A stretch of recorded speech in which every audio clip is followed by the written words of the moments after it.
Good morning, and welcome to reInvent.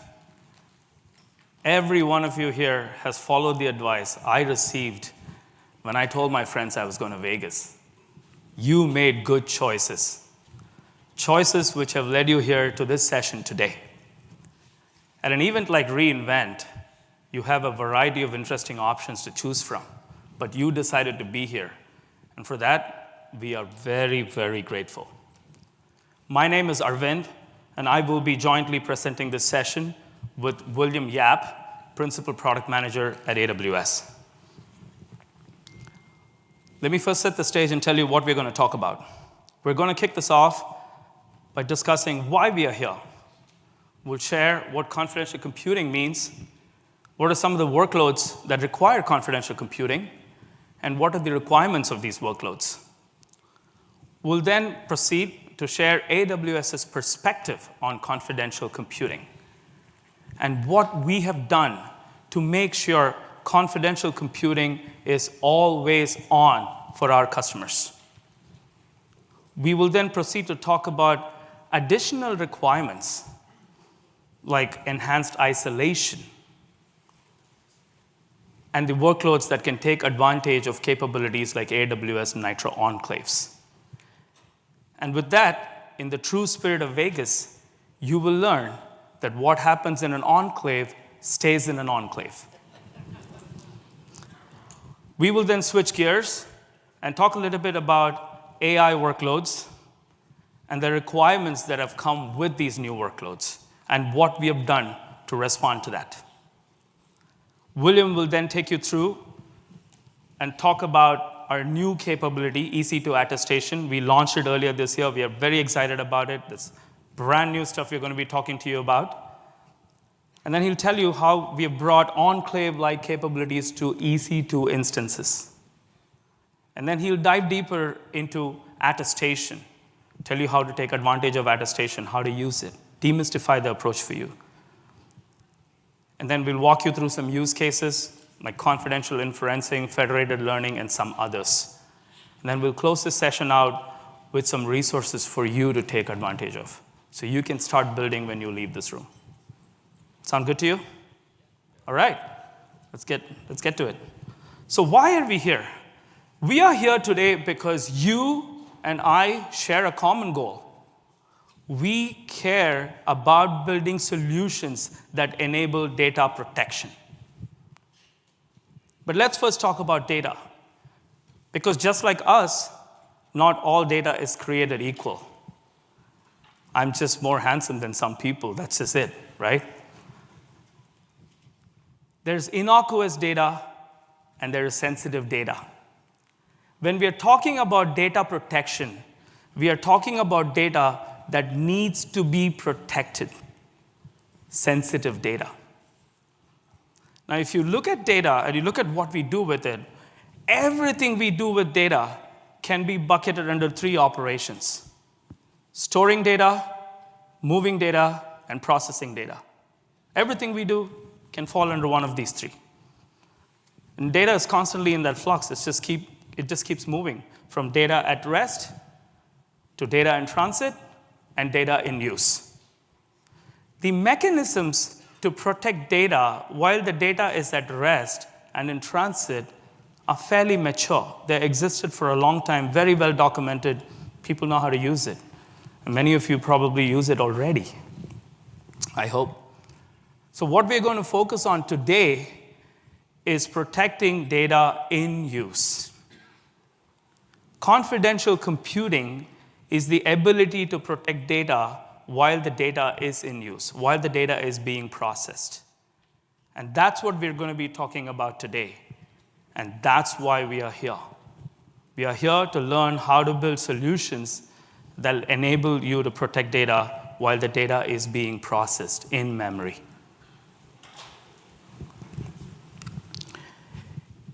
On the screen, you see a smattering of some workloads that require confidential computing. It's just a few examples. There's a lot more. Decryption is an operation, right? You could be decrypting data, revealing plain text. You may want to protect it if it's sensitive data.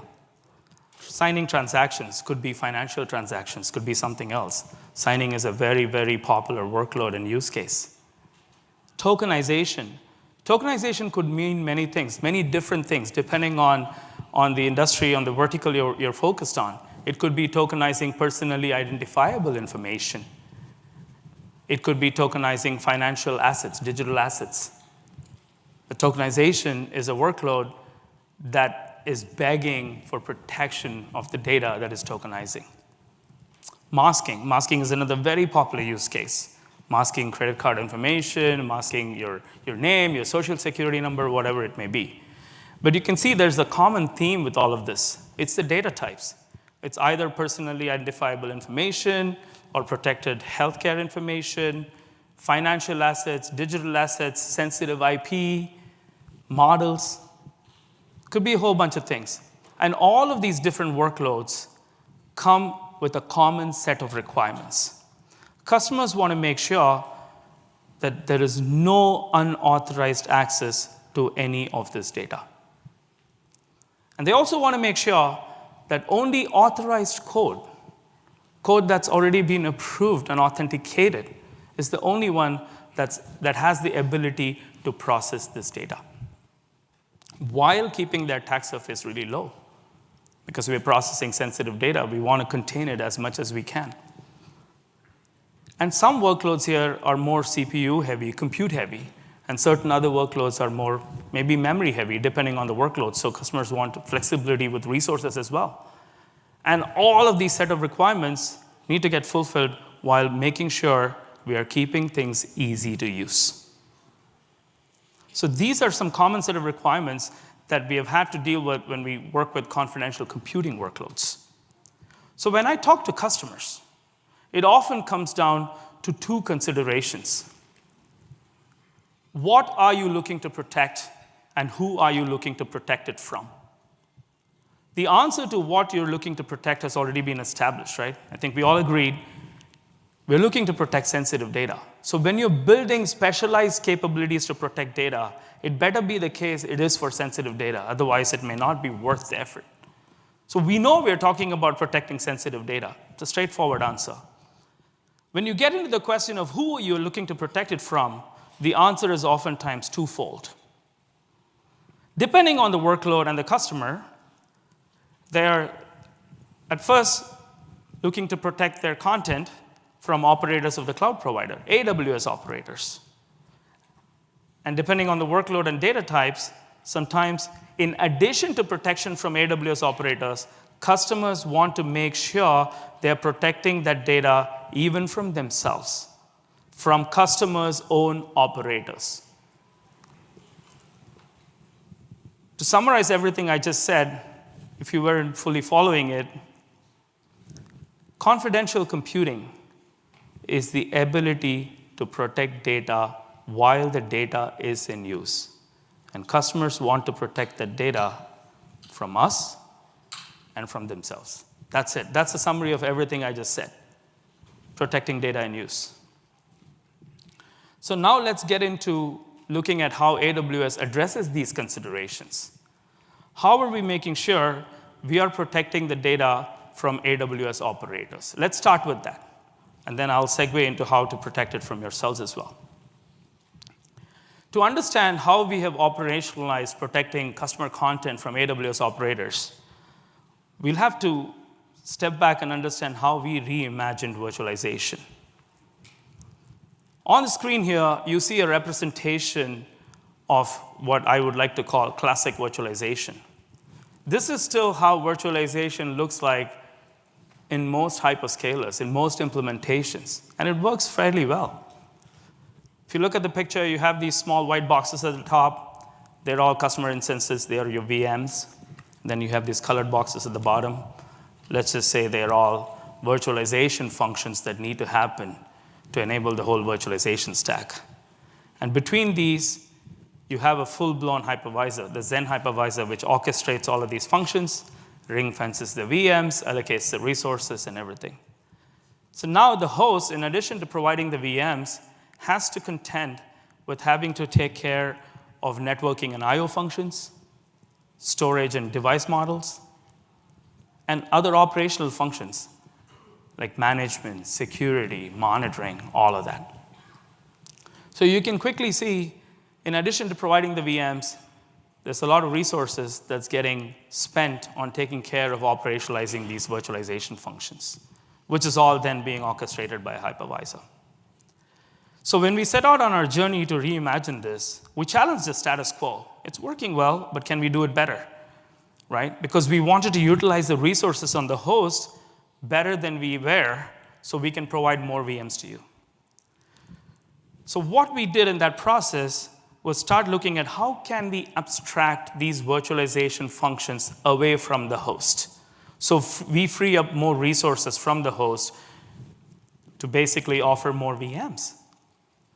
So we took each of the functions that you're seeing at the bottom, starting with networking and I/O functions, and ran it on custom silicon. We hardened it, and we ran it on custom silicon, and we abstracted it away from the host, and it went into a separate box of its own. We did that first with networking and I/O, and we were pretty successful with it. And we said, okay, let's go and start removing piece by piece. And then we removed storage and device models. And finally, we came to the operational functions, monitoring, management, security, and all of that, and removed it. Each of these was hardened in its own separate PCIe card. We call them Nitro cards. And we have a series of Nitro cards, which we, from a mental model perspective, which we have in a separate box, if you will, which implement all of these functions in tandem with the host. So we ended up with a system that looks like this.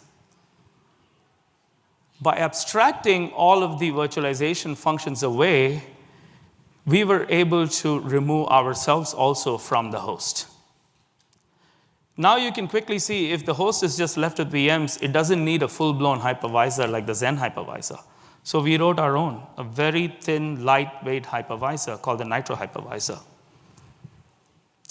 which has very little to do, actually. It just has to ring-fence the VMs, take care of some I/O functions, allocate the right CPU and memory resources. It doesn't have to do all of the orchestration that the Xen hypervisor had to do. So it's very lightweight, very little overhead. So when we developed and deployed the system, in addition to utilizing the resources of the host better, we also ended up with a system which was more performant. And it was more performant because there was very little overhead from this hypervisor. So we are able to provide near bare metal-like performance with our Nitro-based EC2 instances. But most importantly, what's pertinent to what we're talking about today is we created this natural isolation between us and the host because we removed all of the virtualization functions away from the host. So together, the Nitro cards, the Nitro security chip, and the Nitro hypervisor, which makes up the Nitro system, provides that isolation by default to our customers. So if you are looking to deploy a workload on AWS, and if your consideration is to make sure your content remains protected from operators of AWS, then all you have to do is just spin up an EC2 instance and run your workload. You're done. Because in AWS, confidential computing is always on. It's like that switch on the screen. Doesn't matter which way you flip it. It's an on-on switch. It's just going to stay on for you. And you can take advantage of always-on confidential computing with no code changes because it's no different for you. All you have to do is spin up a Nitro-based EC2 instance and you're good to go. And it comes at no additional cost to you. So remember the considerations as you start looking into capabilities to implement confidential computing. If your consideration is just, I need to protect my data from the cloud provider, you're all set with us. It's on by default for you. So now that's just the gist of what this is, right? But if you want to gather more details about how we have implemented the security design of the Nitro system, what have we done to create that degree of isolation I talked about, and how the Nitro system was built, we have a white paper we published about a couple of years ago. It's good bedtime reading. It's 27 pages long. So if you're really interested in it, I recommend taking a look at that. It gives you a lot of details about how this was implemented. In addition to the white paper, there is a third-party report that you could refer to by NCC Group, which examined the security design of the Nitro system and has reported that there are no gaps in the Nitro system that would compromise the security claims that we made in that white paper. We have also updated our service terms, I think about 2 years ago, to reflect that there is no operator access to customer content if you're using a Nitro-based EC2 instance. So that's how we have addressed the requirement of making sure your data remains protected from AWS operators. Now let's move on and talk about your additional considerations. What about protecting data from customers' operators, from yourselves? Only when you have such additional considerations do you start thinking about capabilities like Nitro Enclaves. So let's first see why you need the additional isolation, right? On the screen, what you see is a 30,000-foot level of what an EC2 instance would look like. You have your instance, and within the instance, you have a bunch of different users who have different levels of access to the instance. You have your application and third-party libraries you perhaps leverage to build your application, and then the OS. Now, if you were to process sensitive data in this instance, assuming you had your data encrypted and stored and everything, and you're moving it still encrypted in transit and bringing it to the instance, when your encrypted data hits the instance, if you want to process it, you have to decrypt it. That's just how things work at scale today. You're going to have to decrypt the data inside the instance. But once you decrypt the data inside your instance, you're revealing plain text to all of the entities you're seeing in there. And that's really what you're looking to protect from when you're talking about additional isolation. And that's when you start thinking about capabilities like Nitro Enclaves. With Nitro Enclaves, you have the ability to allocate CPU and memory resources from your own EC2 instance to spin up a hardened and isolated compute environment called Nitro Enclaves. Nitro Enclave has no external network connectivity. There is no persistent storage. There is no administrator or root user access. There's no way to SSH into the enclave by default. The only communication channel that exists from the enclave is a secure local channel between the enclave and the parent instance. That's it. That's the only channel through which data comes in and goes. So now if we go back to that scenario we talked about where you're bringing encrypted data into the instance and you don't want to unpack that data in the instance, take that encrypted data and continue to pipe it and forward it to the enclave, still keeping it encrypted. Once the data hits the enclave, then proceed to decrypt it within the enclave, at which point nobody has visibility into the data except the trusted application that's running inside the enclave, which can then proceed to process that data. And that's how you achieve additional isolation and fulfill the requirement of protecting content even from yourselves.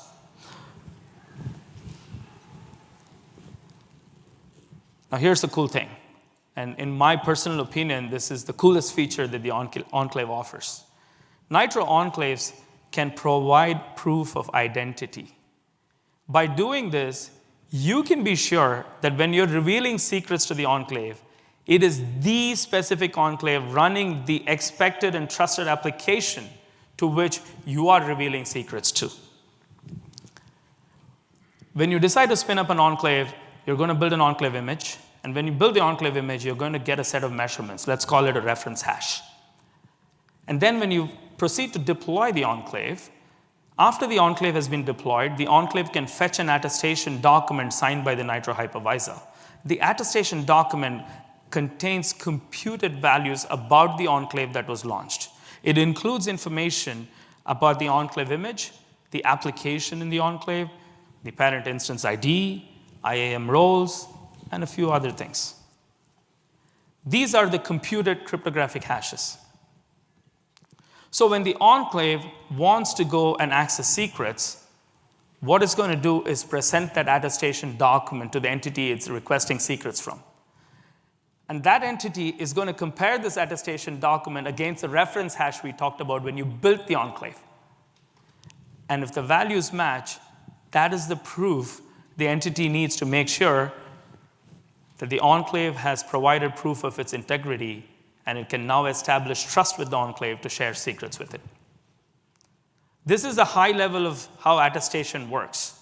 I'm not going to get deeper into this because William's going to come back later and talk to you about attestation in great detail. He's going to show you how to use it. But the mental model for the new capabilities we have launched and capabilities that have existed like Nitro Enclaves, the mental model is the same. At build time, you get a reference hash. At runtime, you get a set of hashes. Are these two matching? If they match, then you know you can share secrets. That's how we have established trust.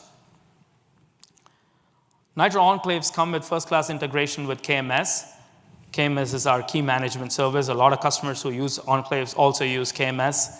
I was talking to folks in the audience earlier who were inquiring about how to manage keys, how to bring your own keys. So we're happy to talk about that later after the session. But I just want to leave you with the thought that KMS is how you're going to use keys to bring it inside the enclave so you can then decrypt the data we talked about. But to do this, KMS now is that other entity we discussed earlier with attestation. KMS is going to have to verify that the right enclave with the right application is asking it to share secrets. And with attestation, it's able to do that. And what we've done for you is integrated this whole attestation flow. But you're by no means tied to KMS. If you want to use your own key store, feel free to use it. You just have to build the attestation yourself. What we've done with KMS is made it easy for you. That's it.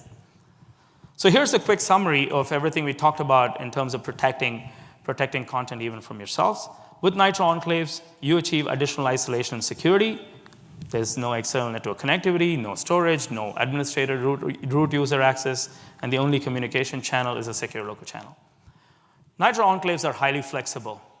They are processor agnostic, so it doesn't matter what instance type, what CPU instance type you're trying to leverage enclaves from. It could be Intel CPUs, it could be AMD, it could be Graviton. Nitro Enclaves are functional in all of those instances. And more importantly, bringing you back to that flexibility we talked about earlier, you can choose varying combinations of CPU and memory to allocate to your enclave depending on the demands of your workload. So it could be more memory, less CPU, whatever you need. You can choose the combination yourself. It's pretty flexible. And lastly, enclaves come with cryptographic attestation, which helps it prove its identity so it can establish trust. And you get all of this isolation again at no additional cost. If you're using your EC2 instance, all you're doing is dedicating CPU and memory from the same instance to create an enclave. So that's the high level of enclaves. I'm more than happy to take questions about it later. We have more planned for you today, so I'm going to keep moving. Here are some customers that have used enclave successfully. And this is just a subset of customers who are using it. The reason we chose to show you this is to give you an idea of the different verticals and segments that take advantage of capabilities like Nitro Enclaves. So you can see there are customers in the ad tech space, customers in traditional financial industry. There are customers within the Web3 blockchain space, crypto exchanges, privileged access management customers. There's a wide variety of customers who can take advantage of such foundational capabilities to implement confidential computing. As you go through this week, I want to direct you to some sessions as well. Two of the large payment processors are presenting this week on their use of confidential compute and Nitro Enclaves at AWS. So both Visa and MasterCard will be talking about real-time payments and how they have leveraged enclaves to build secure and low latency solutions to do payment processing. Coinbase will also be speaking this week, actually with me on Friday, to talk about their implementation of secure wallets with enclaves. It is actually a session focused on agentic payments, so if that's something that tickles your interest, I invite you to join us for that session. And Coinbase will talk about their use of X402 protocol to integrate with agentic payments and how they integrated Nitro Enclaves-based wallet for the solution. There's also additional reading on how customers like Fireblocks have implemented custody solutions with enclaves. and how Stripe has done key management solutions and Brave rewards computation solutions using blockchain technology. So these are all what we have already done and accomplished with customers, and we'll continue to work with you on these. But now things are starting to shift a little bit. AI is here, and with AI, there are new workloads, and the requirements that we talked about earlier have evolved a little bit. With the new AI workloads, customers want to now make sure they're running their workloads on GPUs and AI accelerators for the large part. So whatever capabilities we talked about earlier need to be made available on all of this. Customers want to protect the models and the weights that they're bringing inside the compute entity. Not only that, they want to proceed to seal these models and weights to that so they can be really sure it is the right instance, it's the right isolated environment that's fetching data, that's fetching the model. In addition to that, no surprise, with AI, you need greater bandwidth. So this consideration with no external network connectivity was starting to create some friction points. And customers also wanted storage, access to storage, because they need a lot more data now. It's not just about dropping a small payload or a few keys. And all of this, again, with no code changes. So we started to look into this and launched a new capability, which William is now going to come and talk to you about. I invite William to talk to you about EC2 attestation and take you through the rest of the session. I'll come back and close it out with some resources for you later. Thank you. I got it. Thank you, Arvind. Good morning. My name is William Yap. I'm a Principal Product Manager for Compute Services. I've been handling confidential computing for the past 6 years. So all the stuff that Arvind talked about that I call Nitro. Nitro Enclaves, Nitro TPM, Nitro System are capabilities that we've worked on building. And so in this talk, I'm going to try to give you some of the insights of what we were thinking about when we were building these capabilities. Now, Arvind mentioned AI. AI is something definitely that's caught a lot of interest the last few years.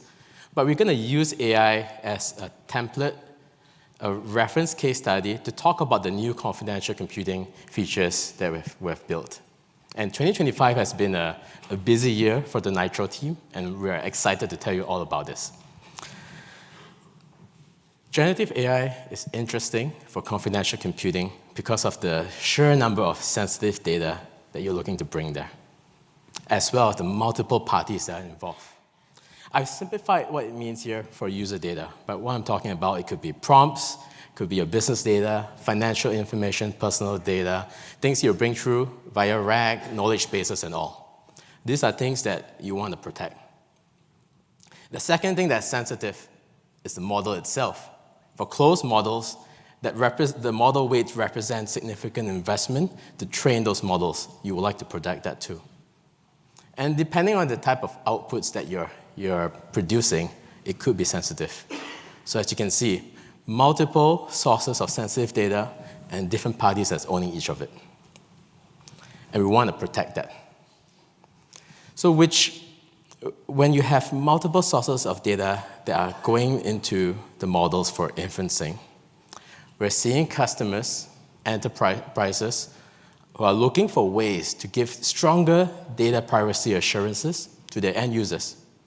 Or if they want to hand over their data, what are the assurances that we can give them? So let's break it down. Let's break it down into 3 goals here. The first goal that we want to solve is we want to make sure at the base foundational infrastructure level, the infrastructure provider has no mechanism to access the data. The cloud provider has no mechanism to access the data. The second goal they want to make is to make sure that when you go up one level, the service provider, the enterprises, also do not have access to the data that's going to be used for inferencing. And lastly, you have encrypted data that's going into this environment. You need a way to prove that this environment is what it says it is. It's isolated before data gets decrypted, before data gets processed. So we're going to tackle this together. We're going to work through this as a group to try to solve this problem. And using AI as a template, we're going to look at how, from AI, we can look at other case studies as well. Item number one, we solved that pretty quickly on EC2. As Arvind mentioned, the Nitro system has no operator access. It's by design. It's something that we've spent a multi-year investment to build the chips, the software, with the number one design principle to making sure that no AWS operator has a mechanism to access the data. Our EC2 Nitro instance is very different from the classical, traditional virtual machines where you get this type of protection. And that's going to give us a very strong foundation to build upon. So number one checks out very easily for you as a customer, because on AWS, we spend significant investment to make sure that's easy. Let's focus on number two. How do we make sure there's no mechanism for you as the enterprise, as the service provider, to access the data yourself? Arvind mentioned that we needed to evolve. Your requirements are evolving. You want confidential computing in GPUs. You want confidential computing with networking, with storage. And when we, as a product manager, when I look at building this on the Nitro Enclaves, as we add more and more capabilities to the Nitro Enclaves, it's going to start to look more like an instance. So instead of evolving Nitro Enclaves that way, what we've done is that we've taken the capabilities that you like in Nitro Enclaves and bring it back to the regular Nitro EC2 instance. And this is what we have launched. We call it EC2 Instance Attestation. It's a capability that makes it easier for you to validate that only trusted software, trusted code is running on your EC2 instance. Before this, you can definitely build trusted EC2 instance. You can definitely build an EC2 instance that has no SSH. But what you have over here is a capability to evidence that, to prove that, and to allow decryption of data only when that's true. If you notice one thing, we didn't give it an AI name. It's just called EC2 Instance Attestation, because we see this as a way that customers are going to use across all different types of use case.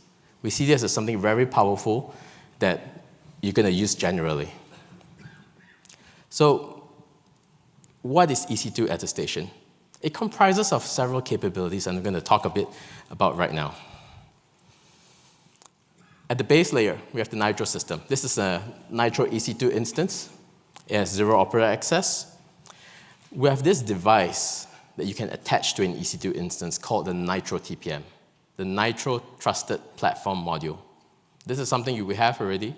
This follows the TPM 2.0 standards, and it does measurements, it does attestation for the EC2 instance. You can do this on an EC2 instance that has an AI accelerator. So many of our GPU instances, our Trainium 2 has this capability. This is the starting point. Let's look at the new stuff.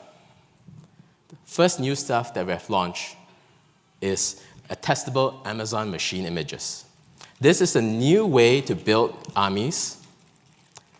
When you build it, you'll get a cryptographic hash that represents the content, the boot process of that army.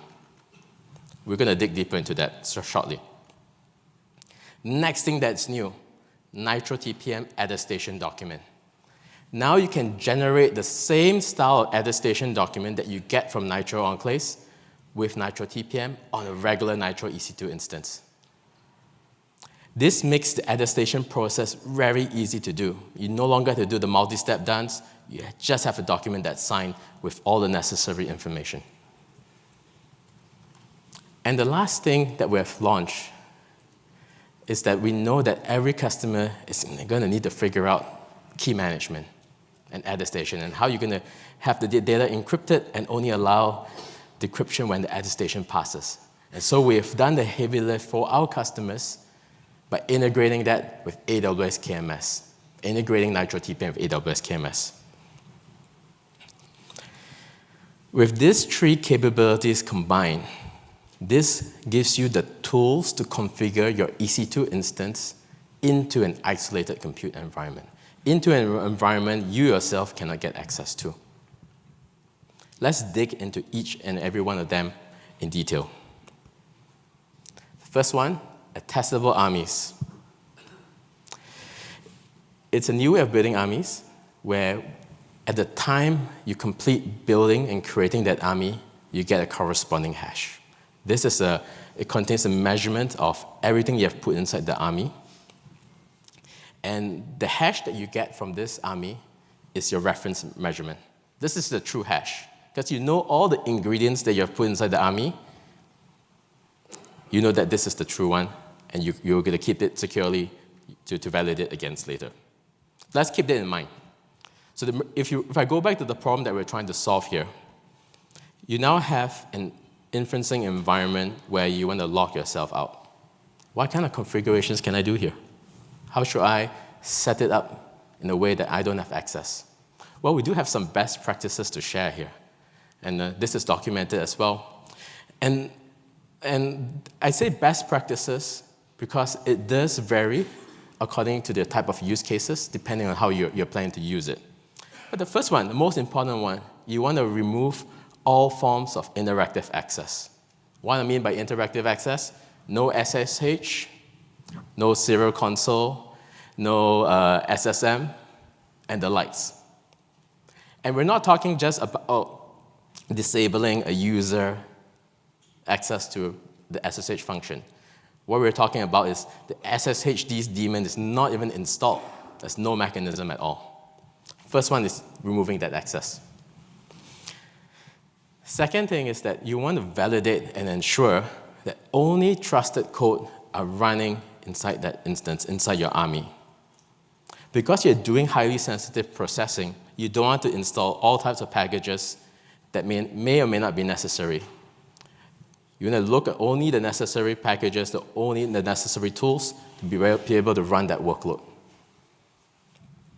The third thing, you want to have a network. So since you have networking right now, you want to have a network firewall within the instance boundary to make sure you get protected access there. Number 4, you want to make sure that all storage and file systems is immutable and read-only. So now you have an isolated environment. You can't get in, nobody can get in. How do you make good use about it? So borrowing the stuff we did with the Nitro system, we can look at building APIs.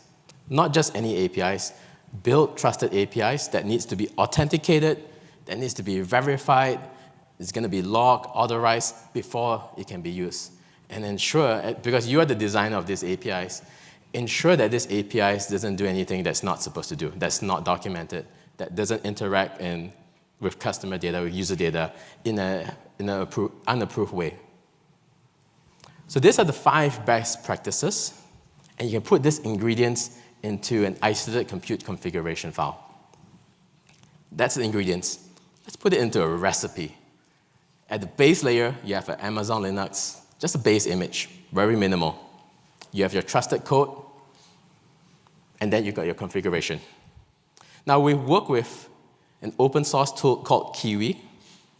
This is an open source tool that allows you to build images where you can provide the recipe to the Kiwi tool that we have integrated with and generate the trusted army with the corresponding hash. Now remember, this is your reference hash. This is the hash that you trust. You provided the ingredients. You verified the ingredients. This is the hash is trust. Let's keep that in mind because we're going to use that.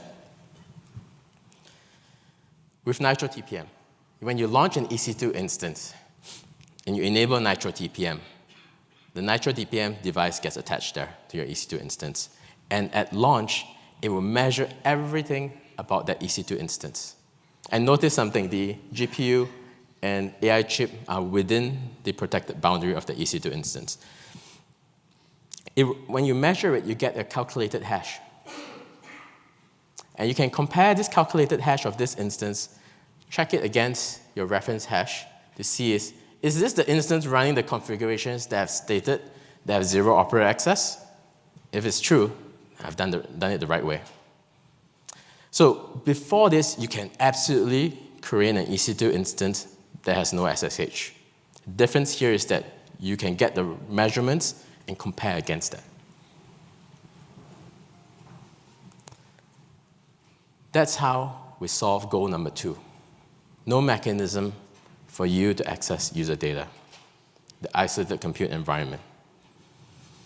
Now we're going to talk a bit more about how we're going to solve number 3. And in order to do number 3, let's go back from the beginning. How does cryptographic attestation works? Well, the reason why you want to know why attestation is how do you know your instance is truly yours? How do you know instance I123 or instance A here has the right code, right measurements that you have stated?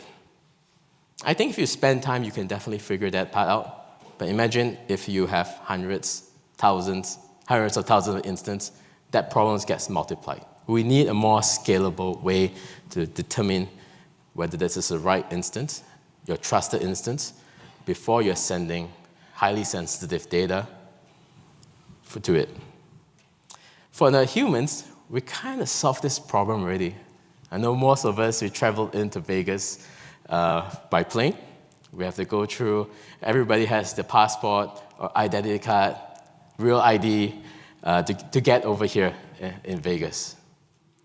If you think about that, an attestation document is kind of like a passport to an EC2 instance or to an enclave. Instead of a name, instead of the date of birth and location, you get measurements. And it contains measurements of the code that's present at boot, the boot up process, all the configurations. And the passport has to be issued by an authorized authority. Anyone can just issue it. And so the attestation document that you're getting here is going to be signed by the Nitro hypervisor, the Nitro system. That is the first part of attestation, being able to generate the attestation document to produce it. That's the other side, another side of attestation. How do I verify it? Once you present the passport, which database do I check against to make sure that the values that I'm looking at the passport is correct? That's the validation piece. And you can figure out the validation piece by having your service refer to the reference hash. Remember at the beginning, when we built the army, you get that reference hash? You can take note of that, get your service to look at it or to check against that. But the challenge there is that, remember, we want to encrypt the data and send it to the isolated compute environment for processing. So it's not just sufficient to do that. You kind of need to figure it out and add key management somewhere in between as well. So borrowing what Arvind said with what we have done with Nitro Enclaves, we know every customer is going to try to figure that part out, so we have done the heavy lifting for you as well. So we've integrated attestation with the AWS KMS. When I say integration, what I mean here is that AWS KMS has the ability to ingest attestation document. It knows how to compare the measurements against your trusted measurements. You would place your trusted measurement as just a KMS key policy, it will compare against that. The other thing it does as well, it knows how to compare that and get that, and check the validation of the Nitro system that's correctly signed. This is the capability that makes it easy for you to do multi-party computation with an EC2 instance. Now, we've looked through all the pieces that we have launched. Let's put it all together and look at how we can make a flow there. And the flow is going to be simple because it's designed to be simple. So if user data that you want to protect, you encrypted it, and you're sending it to an EC2 instance where you have configured no SSH, no interactive access, where you built that isolation. It goes to the EC2 instance. EC2 instance will then send the attestation document to AWS KMS that says, hey, I'm the real instance, check out my configuration, here's the measurement.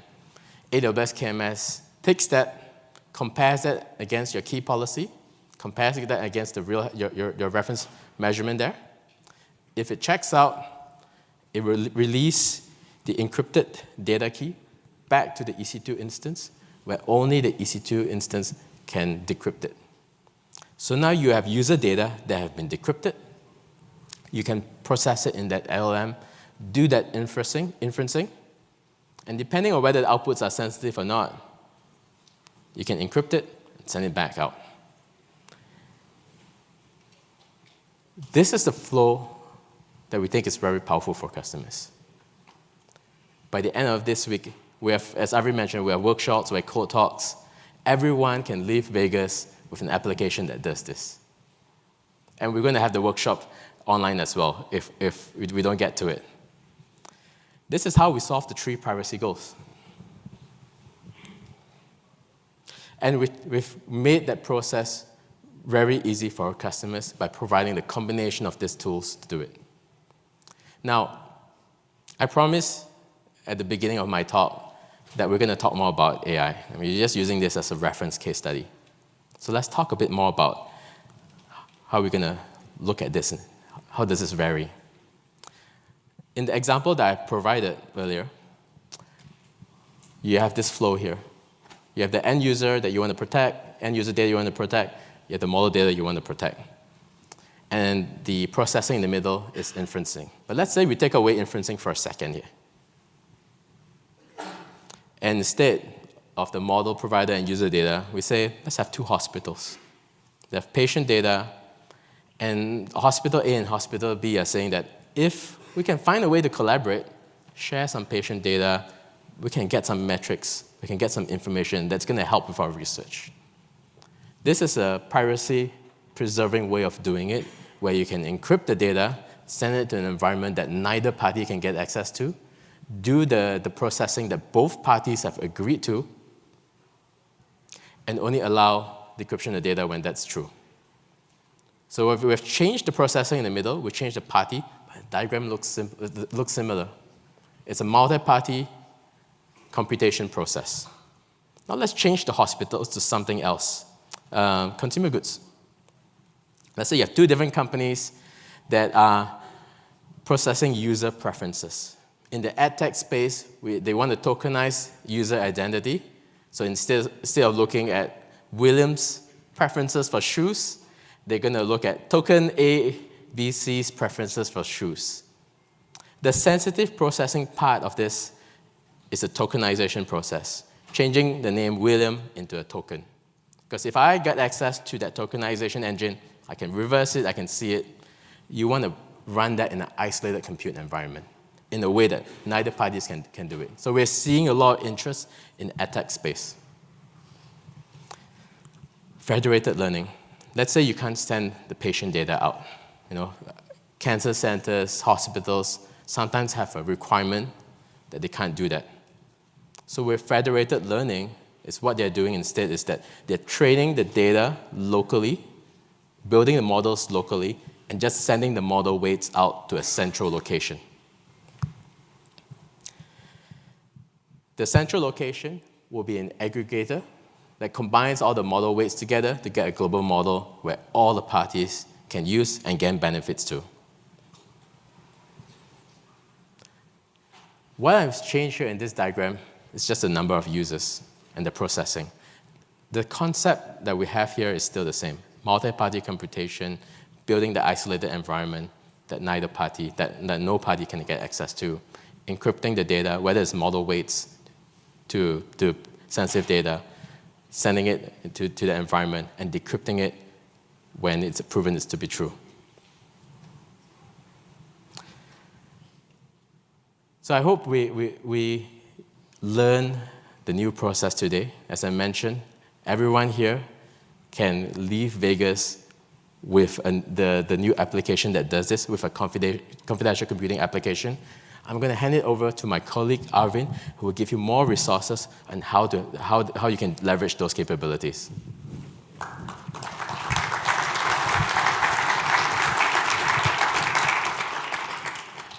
Thank you, William. So moving forward, let's talk about, let's summarize everything we talked about over here about confidential compute, right? You heard us talk about different capabilities for different considerations. We just have the Nitro system upon which our EC2 instances are based on. So if you're just looking to protect from us, just spin up an instance, you're good to go. Now, if you're looking for a very opinionated, isolated compute environment that's hardened already for you, you have Nitro Enclaves. Now, if you're looking for AI use cases, you're looking to protect your models, you protect your weights on GPUs and accelerators, And William talked to you at great length about EC2 attestation, how to use that on GPU and AI accelerator-enabled instances. All of this, however, comes with a common theme. And the common theme is Nitro. And what makes it really special is that with any of these that we talked about, it comes with the assurance of zero operator access, no mechanism whatsoever. And now, if you notice the language, it's a little bit different from no operator access to zero. Because if you're just using an EC2 instance, you're protected from us. But now when you tag on the additional capabilities, you're also protected from yourself. That's really how we're trending towards that zero operator access, right? And then as I mentioned earlier, with all of this, you get near bare metal-like performance because of the way we architected it. So between the virtualized instances and the bare metal, it's like a single-digit percentage difference. Highly performant. So very well suited for your AI workloads. And with the new launch, we have now supported it across all of our instance types. So you're not restricted to CPUs. You could use GPUs, AI accelerators, any CPU if you choose to use enclaves and all of that. So there's a lot of flexibility with the instance types we're offering. And lastly, as I mentioned with attestation, we already ensured we are integrating all of this with KMS. So for most customers who leverage these capabilities with our key management service, it's already built out for you. But again, you're not bound to it. You can always use your own key stores, use your own external services. You just have to learn how to consume that attestation document and then build it out yourself. And lastly, with the new capabilities that William talked about today, we have launched it in all commercial regions and GovCloud as well. So if you are working on mission-critical applications and workloads and you're leveraging GovCloud, all of this is now available on GovCloud in addition to commercial regions. Now, if any of this piqued your curiosity and you were looking to build more, we do have a couple more sessions specifically on this topic. One is a code talk where we will deep dive into demystifying attestation. We'll actually open the attestation code and walk you through what's been implemented and how to use it. And then there's another workshop that you're welcome to join tomorrow on creating trusted execution environments specifically for generative AI applications. So we will show you how to stand up the whole thing with a GPU or an inferential or a training-based instance. I would like to thank all of you for taking the time to listen to us today and come join the discussion for confidential compute at reInvent 2025. Thank you so much.